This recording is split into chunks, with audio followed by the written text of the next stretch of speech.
po sa bawat isa. Hindi na tayo pupunta sa kung ano-ano man. Mag-aral na tayo kagad ng salita ng Diyos. Again, welcome to church. Amen. Dito sa church po na ito, we honor God, we love people, and we are family. Amen. So, can you open up your Bibles in 2 Timothy chapter 3, verse 1 to the following verses. Ito ang sabi na salita ng Diyos. But understand this, that in the last days, there will come times of difficulty. For people will be lovers of self, lovers of money, proud, arrogant, abusive, disobedient to their parents, ungrateful, unholy, heartless, unappeasable, slanderous, without self-control, brutal, not loving good, treacherous, reckless, swollen with conceit, lovers of pleasure rather than lovers of God, having the appearance of godliness, but denying its power. Avoid such people.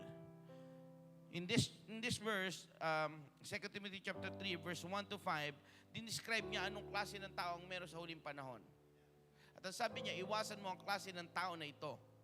Paano mo iiwasan kung ikaw? Bago tayo magpatuloy, can we just worship the Lord again? Oh, we worship you, Jesus. We glorify your name. You are worthy to be praised. Sa oras na ito, I command the Spirit in you to worship the Lord with all that you got. Kung paano ka magbuhos ng oras at panahon, lakas sa mga bagay na alam mong hindi eternal. Sa trabaho, sa panunood, sa mga bagay na minsan tinutumbasan ng Diyos. Pwede ba ngayong gabi na ito, sa susunod na 5 hanggang 10 minuto, just worship the Lord and just be grateful. Lord, salamat, may hininga ako. Binubuhay mo ako, may pagkakataon ako sumamba. Narito ako ngayon.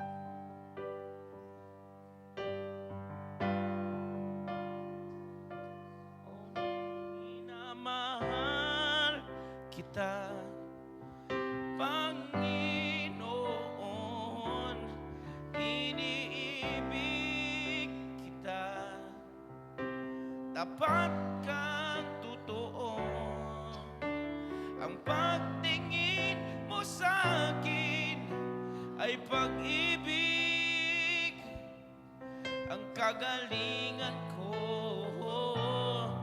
kapayapaan ko'y sa'yo. Minsan pa, minamahal kita, O Panginoon, iniibig kita, tapat kang totoo, ang pagtingin mo sa akin ay pag-ibig, ang kagalingan ko, kapayapaan sa'yo. Pwede ba maging panalangin natin ito ngayong gabi? O Diyos, ikaw sa akin ay huwag magdaramdam. Ikaw ang mahal ko at tanging kailangan. Anong ligaya sa puso at kapahingahan kung ikaw, O Diyos, sa akin magdaramdam. Pwede ba minsan pa maging panalangin mo ngayong gabi? O Diyos, ikaw sa akin ay huwag magdaramdam. Ikaw ang mahal ko at tanging kailangan, at anong ligaya sa puso at kapahingahan kung ikaw, O Diyos, sa akin di O minamahal, minamahal kita, Panginoon, at iniibig kita,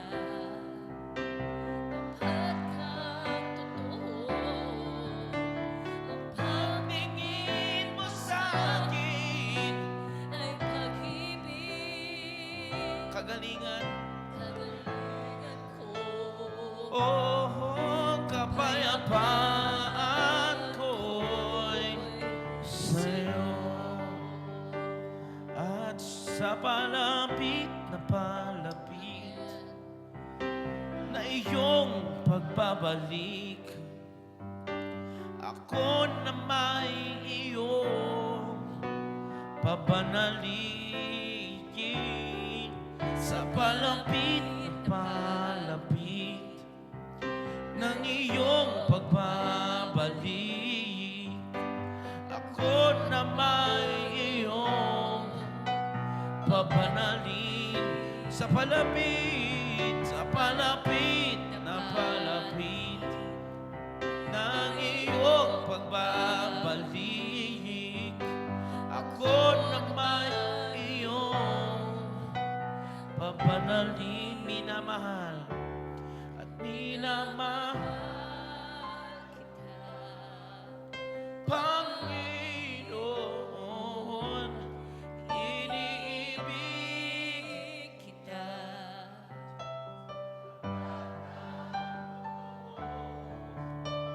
ang pagtingin mo sa akin ay pag-ibig. Ang kagalingan ko,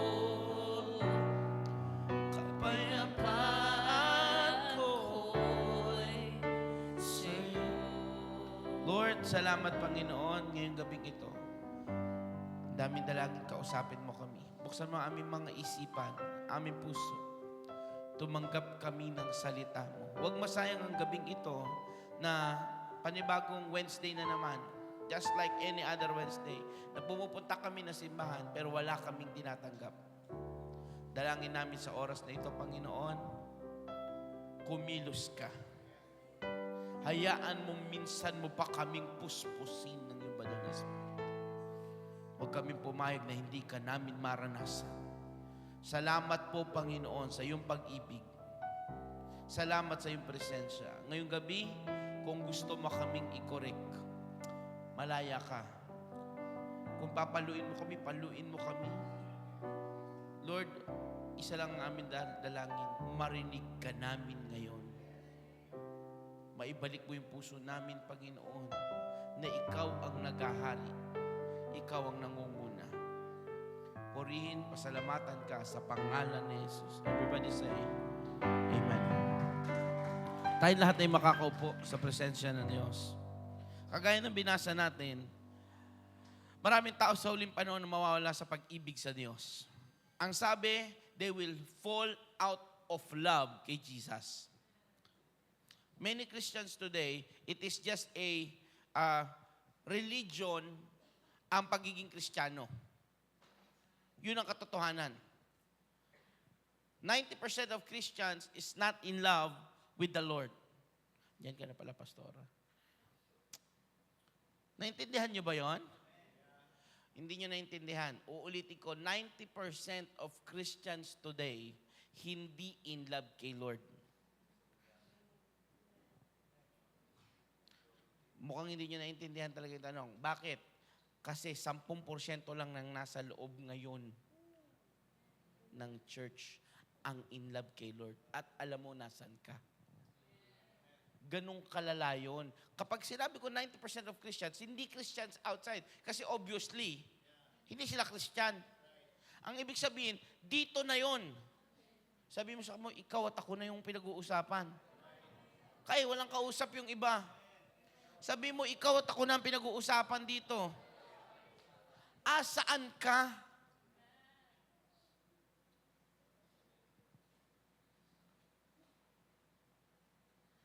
Pag sinabing in love with Christ, gusto ko marinig ninyo, 4 na beses lang pong ginamit ang term na Christian sa Bible.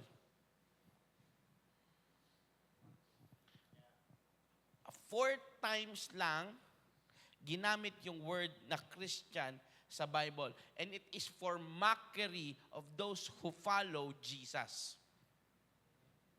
Ito'y pangungutya, panunumbat sa pagtawag sa mga sumusunod kay Jesus. Hindi ginamit yung salitang Christian sa mga nagbigay ng buhay kay Lord sa Bible. I'm talking about the Bible right now. Alam niyo anong tinawag sa kanila? In Christ. In love of Christ. Anong tawag sa kanila? In Christ. Na kay Kristo. Anong tawag sa kanila? Mga umiibig kay Jesus. Hindi sila tinawag na Kristiyano. At marami sa atin, we identify as Christian, pero kapag tinignan na yung buhay ng mga namatay kay Kristo, mga nagbigay ng buhay, nag-aral na salita ng Diyos, at talagang tumayo para kay Jesus, hindi natin ma-identify yung sarili natin as one. Do you understand that? Naintindihan niyo ba yun? Hindi natin ma-identify yung isa atin na kagaya nila. Ang tanong ngayong gabi, hindi ko pahabain, are you in Christ?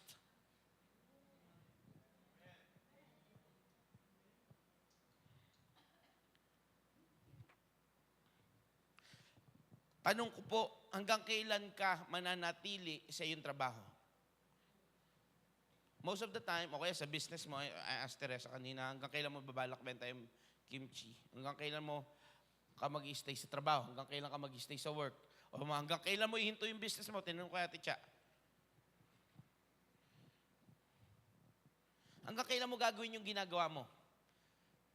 I was looking for an answer that goes in this, yung pagkakasunod-sunod na ganito. Na anytime, basta gusto ni Lord.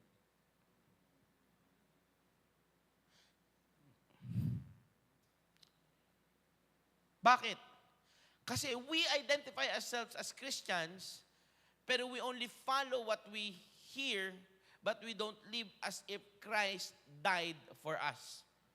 Ulitin ko tagalugin ko para maintindihan natin. Sumusunod lang tayo sa naririnig natin bilang isang Kristiyano sa loob na simbahan, pero hindi tayo nabubuhay kay Kristo na parang namatay siya para sa atin.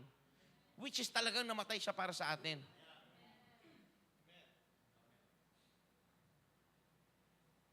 In legacy of Mami Bishop and Daddy Bishop Boy Ramos, ginagawa natin ang lahat ng kaya natin gawin manatili yung buong kanilang katuruan.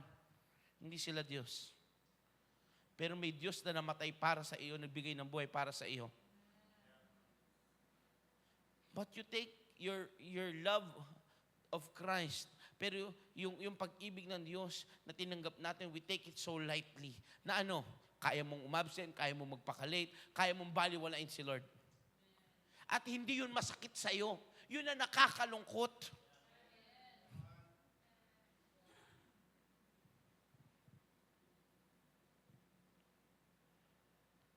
Tinanong ko sila kanina, hanggang kailan? Hanggang saan? At ito ang totoong sagot na marami Kristiyano, hanggang kailan ka Kristyan? Hanggat beneficial. Hanggat may napapala ako. At yung iba naman, wala na talagang napapala, wala na lang choice, kundi pagpatuloy. Ganun maraming business, ganun maraming trabaho, wala pa kasi ako makitang bago. Kaya tutuloy ko to. Pero makakita ka ng bagong, religion, baka doon ka na eh. Makita ka ng bagong tatanggap na simbahan sa'yo, doon ka na, for sure. Masakit ba ito? Tama lang. Yun ang katotohanan. Did you know that in the last 2 years, when I took over the church, magtatatlong taon, this coming February,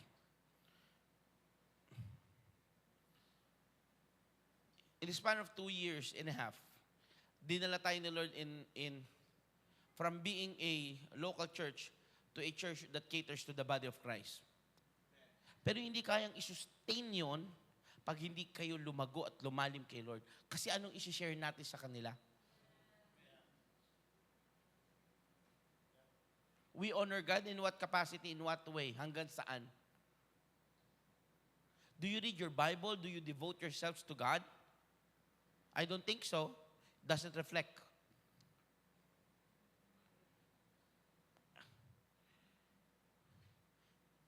Makikita mo ang isang tao na alam niya yung kanyang ginagawa kapag ginawa niya na. Dahil sa sobrang ensayo niya sa bagay na iyon.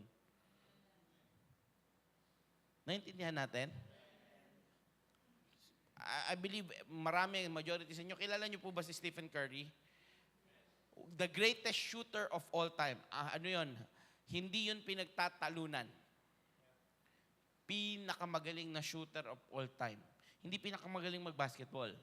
Kasi considered na pinakamagaling is Michael Jordan and LeBron James.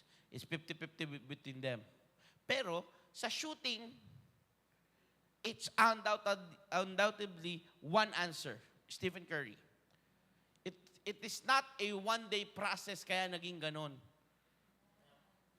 Hindi yun one day na decide niya pumunta ng court at sinabi, basta shooter ako.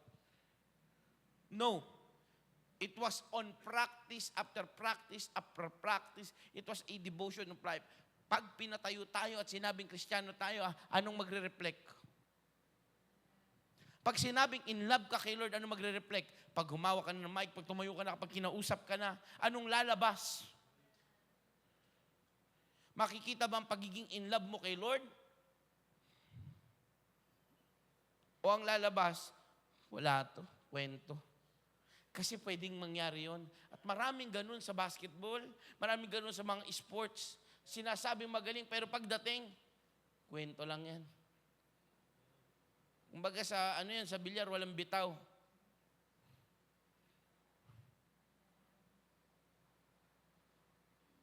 Ganun na maraming Kristiyano. And I'm not talking outside JTG. I'm talking sa inyo.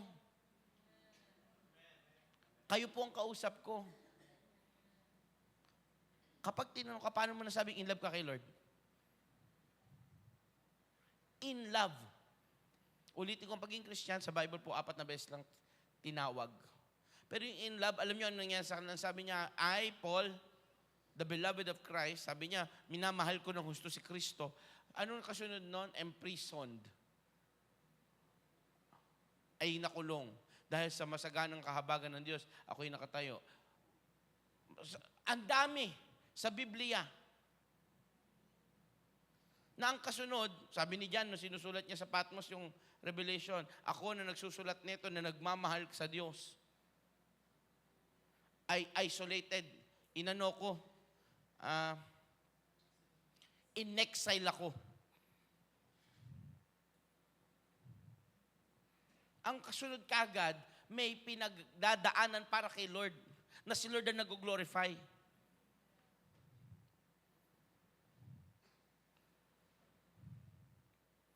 Tingnan nyo, sa Ephesians chapter 1, verse 7, tinubos kayo ni Kristo. Tinubos tayo ni Kristo sa mamamagitan ng kanyang dugo at pinatawad sa ating mga kasalanan. Ganoon kasagana ang kanyang kagandahang loob na ibinuhos niya sa atin. Ayon sa kanyang karunungan at kaalaman, ipinapaunawa sa atin ng Diyos ang hiwaga ng kanyang kalooban. Ayon sa kanyang layunin, isasakatuparan sa pamamagitan ni Kristo. Pagdating ng takdang panahon, layunin niyang tipunin ang lahat ng nilikha sa langit at sa lupa at ipa sa ilalim ang mga ito kay Kristo. Tingnan nyo, ang Christians hindi tinawag na Christians lang. Ang tawag sa kanila, chosen. Tingnan nyo. Kasunod na verse 11. Kami ay pinili ng Diyos.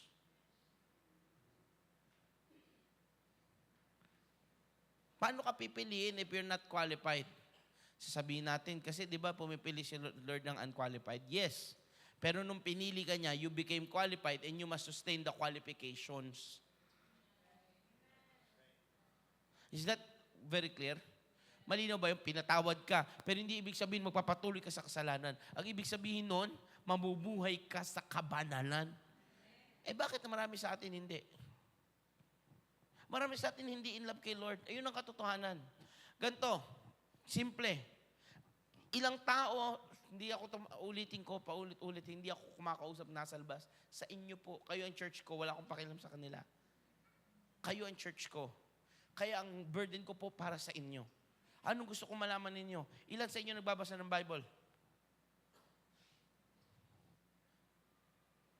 Because you're in love with Christ, not because you're out of necessity. Ano yung out of necessity? Kailangan ko magbasa kasi magpipreach ako Mag-share ako Kung hindi yon, sino nagbubukas ng Bible niya? Nagbibigay ng oras para kilalanin si Jesus. Sa mga bagong tumutugtog, kahit sa matatanda na, matatagal na, Paano ka mag-glorify kay Lord? Kabisado? O dahil kilala? Magkaiba yun. Kasi kaya kong gayahin lahat ng pananalita ng isang magaling na kumakanta mula word per word. Pero hindi ko alam anong ibig sabihin ng lahat na sinabi ko. Doesn't mean you serve. You're in love with God. Pwede ko bang ulitin yon? Hindi ibig sabihin naglilingkod ka. Mahal mo si Jesus. Paano natin malalaman yon? Kilala niyo po ba si Ananias at saka si Sapphira? Tanong, naglilingkod ba sila kay Lord? Gaano sila naglilingkod kay Lord? Tanong, naglilingkod ba sila kay Lord? Yes. Gaano sila naglilingkod kay Lord? Hanggang sa ibenta nila ang lahat ng kanilang ari-ari. Grabe naman yun. May gagawa ba dito nun? I doubt. Ang tanong, naglilingkod kay Lord? In love ba kay Lord? Kung in love kay Lord, walang puwang na masasabi nilang hatiin natin ang pera para kay Lord at para sa atin. Anong ibig sabihin? Pinatunayan lang yung 2 Timothy chapter 3 na people will be lovers of money, lovers of themselves. May kahati si Lord sa buhay mo. At ito ang pinaka-main point ngayong gabi, hindi ko na patatagalin. Huwag mo sasabihin siya ang Panginoon ng buhay mo kung may mas angat o meron siyang kapantay.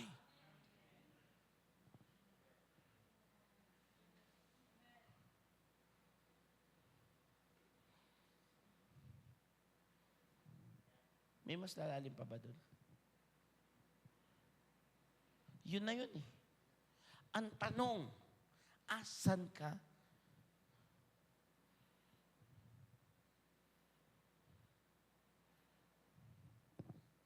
Naintindihan po ba natin?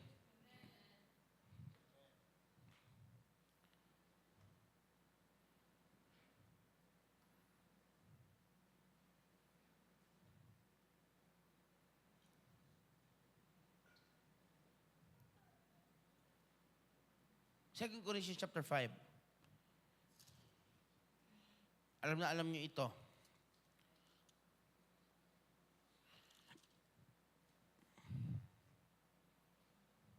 Verse 11. Kaya nga, dahil may takot kami sa Panginoon, dinescribe niya ang isang sumusunod kay Kristo, hindi bilang isang Christian lang, kundi merong verb, merong ginagawa. May kalakip na action. Ang isang sumusunod kay Kristo, ano daw? Dahil may takot kami. At alam nyo, yun ang sinabi ng 2 Timothy chapter 3, wala nang takot sa Diyos ang tao. Paano natin mapapatunayan? Tingnan nyo, sa Amerika lang nangyayari yung massive shooting.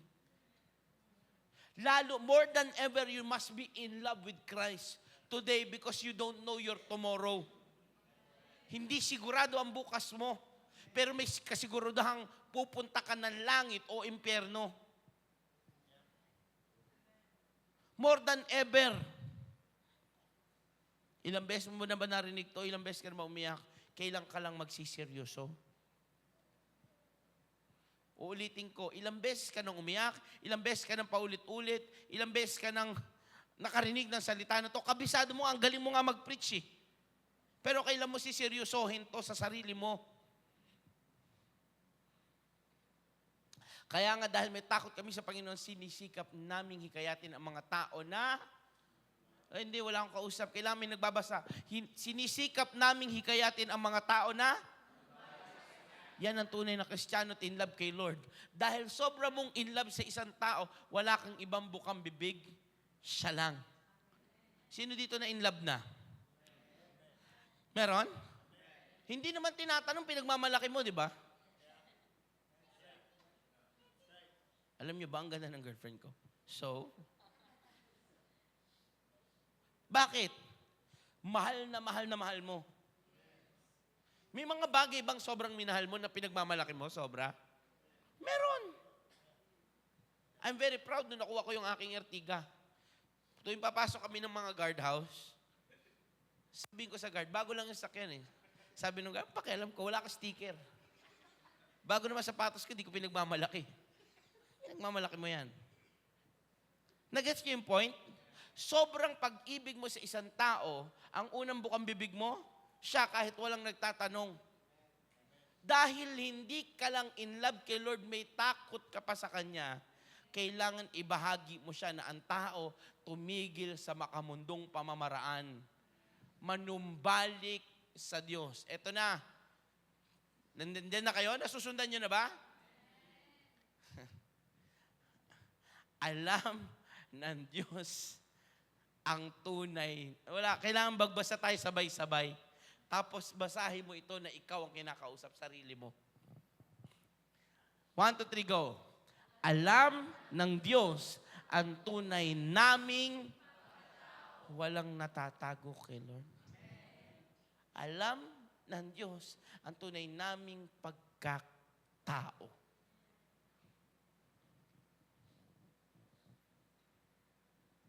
Kaya kahit anong pretend ang gawin mo. You can look very good in basketball. Pero pag tumira ka na, alam na ng tao, bonak yan. Pwede kang may takong pagkamahal-mahal. Tapos pormadong-pormado ka, may gloves ka pa, may sleeves ka pa, at meron ka pang uniform. Pumunta ka ng bilyaran, at pag tumira ka, alam na ng tao kagad. Pwede kang magaling at magandang-maganda. Pwedeng glowing ang mukha mo at ang galing mong humawak ng mic. Pwedeng nasa tono ka. Pwedeng kabisado mo yung lyrics. Pero pag kumanta ka na, alam ng tao kung bumababa ang presensya ng Diyos o hindi. Higit sa lahat, kilalang kilala tayo ng Diyos.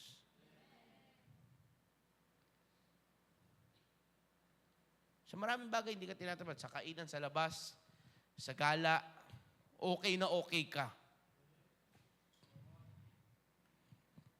Pag kay Lord, teka.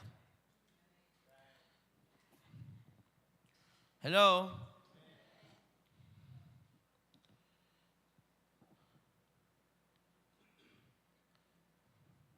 Hindi dahil sa nais namin ipagmalaking muli sa inyo ang aming sarili, kundi nais namin bigyan kayo ng dahilan upang kami maipagmalaki ninyo. Nang sa gayon ay masagot ninyo ang mga taong walang ipagmamalaki, kundi ang mga bagay na panlabas at hindi ang tunay na pagkatao. Kung kami parang nasisiraan ng isip, yun ay alang-alang sa Diyos. Kahit baliw ka ng tignan pagpatungkol kay Lord, hindi nila kailangan malaman anong dahilan. Ang kailangan nakakaalam ng yung pagkatao ang Diyos. Kinakanta nyo yan eh.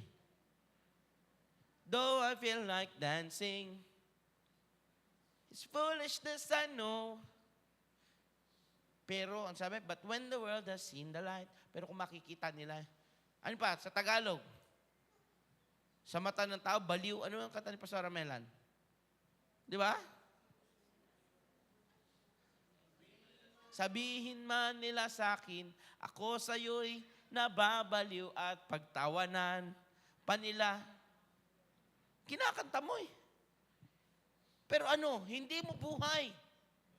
Kasi ikaw yung nasa 90%. Ngayon, paano may pagmamalaki si Lord? Paano masasabi na ipamahagi at mapanumbalik ang iba kung ang sarili natin tisod, ang sarili natin bagsak? Paano?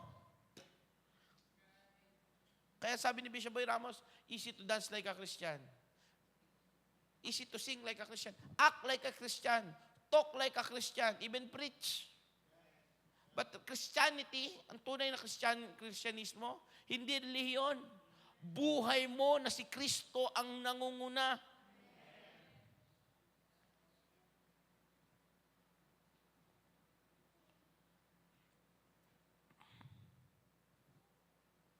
tuloy natin.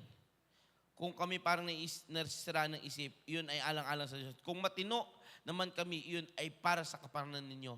Ang pag-ibig ni Kristo ang naghahari sa amin. Yun eh. Walang ibang higit sa buhay ko because I am in love with Christ. No one else beside, no one else above. Walang mas mataas, walang papantay.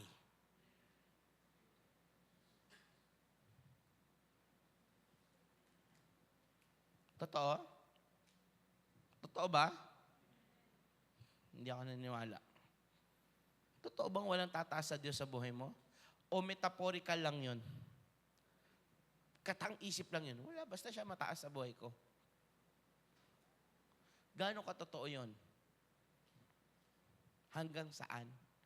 Kasi nasusubok na ang tao kapag dumating na ang problema. Tingnan mo pwede ba akong maging totoo sa inyo? Lagi kang may sakit at excuse pagpatungkol kay Lord. Pagkakain ka, gagala ka, gagawa ka ng pera o mga diskarte mo, wala kang sakit. Tingin mo, si Lord yan? Demonyo yan. Inaalaw mo sa buhay mo. Tapos ang hahanapan mo na sira yung church. Yung pastor kasi, hindi ako na-encourage. Kasi yung church namin, parang hindi ako pitted.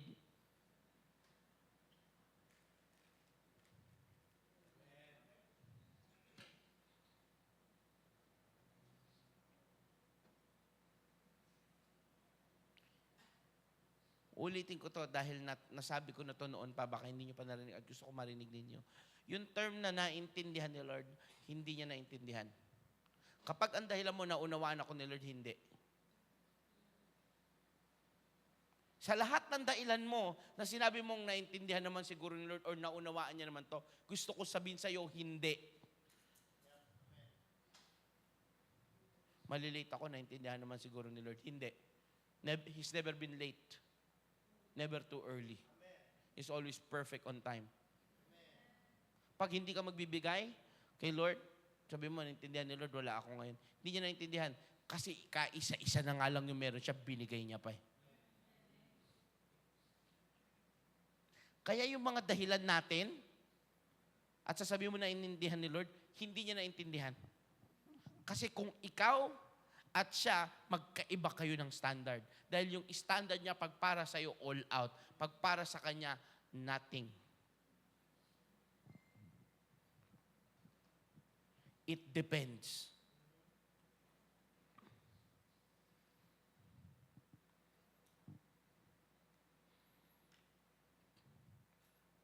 Ikausap pa ba ako? Ang pag-ibig ni Kristo ang naghahari sa amin, sapagkat natitiyak naming may isang namatay para sa lahat. Kung kaya't ang lahat ay maibibilang ng patay. Nampatay siya para sa lahat upang ang mga nabubuhay ngayon ay wag nang mabuhay para sa...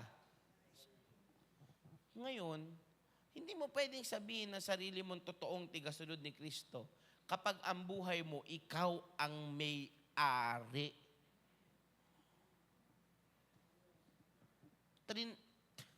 Trinet ka lang na mapafire ka eh. Tapos sabi mo, hindi mo nyo po kasi naunawaan. Hindi ko talaga naunawaan, pero naunawaan ni Lord. Ako hindi ko maintindihan. Huwag nyo akong basihan. Bakit? Kapag ako tinanong ninyo, ito po totohanan. Pag ako tinanong nyo, kaya ko ibigay lahat para kay Lord. Alam nga ng asawa ko yun. Narinig nyo naman na po ang patotoo namin mag-asawa. Kapag sinabi ng Diyos sa amin, may gagawin kami. Ito, isa sa mga patotoo. Ang asawa ko po pinanganak si Jesse. After 2 days, Friday nanganak, Sunday, yung asawa ko po na hati ulit. Kailangan niyang i-surgery, kundi mag-i-spill yung dugo sa loob, mag-internal bleeding, mamamatay siya. Iniwan ko sila ni Mama sa UniHealth. Major surgery po yung ginawa sa kanya eh. Kay Pastora Ruth ninyo. Ano sabi ko, Mama, may service pa ako, ikaw nang bahala dyan, di ang pababayaran ni Lord.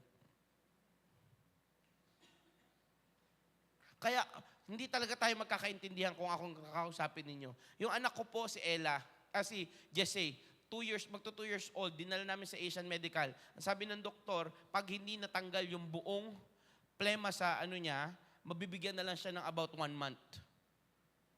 Major surgery, isa-suck out lahat ng buong plema sa lungs ni, at hindi lang plema, nagtubig. Alam niyo po ba gaano kalala kapag nagtubig ang lungs? It's just a matter of days kapag biglang mag-clot yon at hindi ka nahihinga. Baby po yon, magtutulang siya. Alam ni Ate Teresa. Gaano kabait si Lord? Andiyan si Pastor Jeff. Anong ginawa ko? Friday night.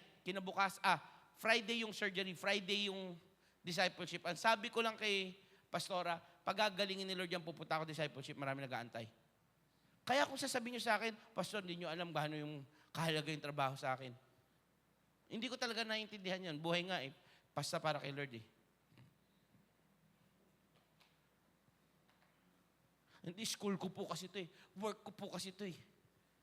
Bakit? Mas angat pa ba yan sa Diyos? Pinapantay mo yan kay Lord? Binabangga mo? Ang tunay na in love at nasa pag-ibig ng Diyos, hindi na nabubuhay para sa wala akong kausap. Kailangan may kausap ako eh. Ang tunay na nagmamahal at na in love kay Lord, hindi na nabubuhay para sa para kanino daw? Kundi para kay Ang isa lang ang hihilingin ko sa inyo, narinig nyo itong preaching na ito, maaaring hindi ka decided ngayon, pero sana pag uwi mo, mapag-isipan mong mabuhay ka kay Kristo. At ito sasabihin ko sa iyo, walang nabuhay para kay Kristo ang nalugi.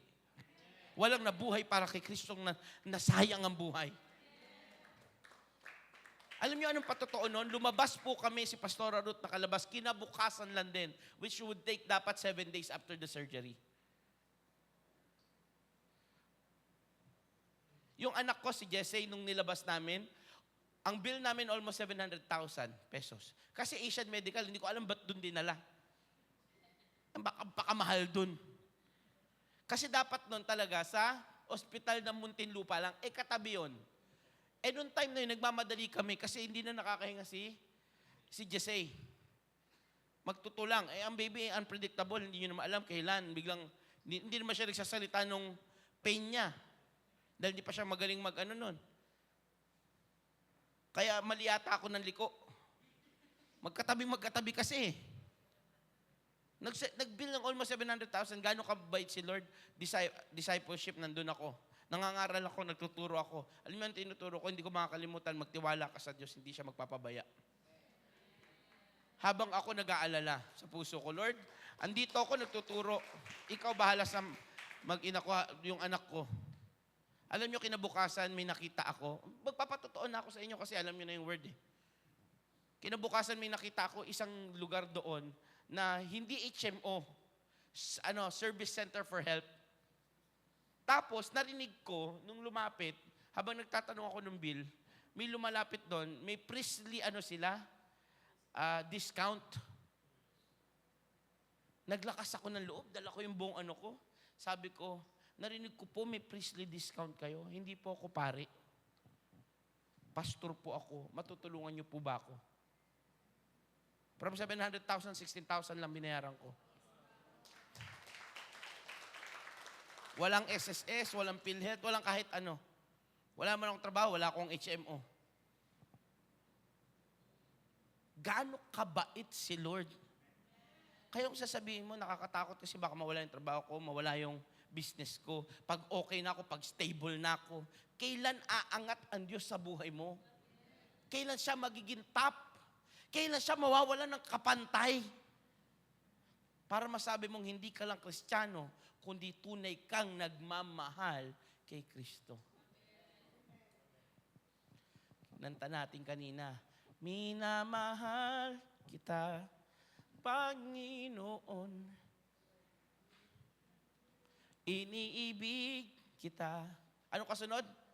Tapat kang totoo. Hindi tayo ang tapat.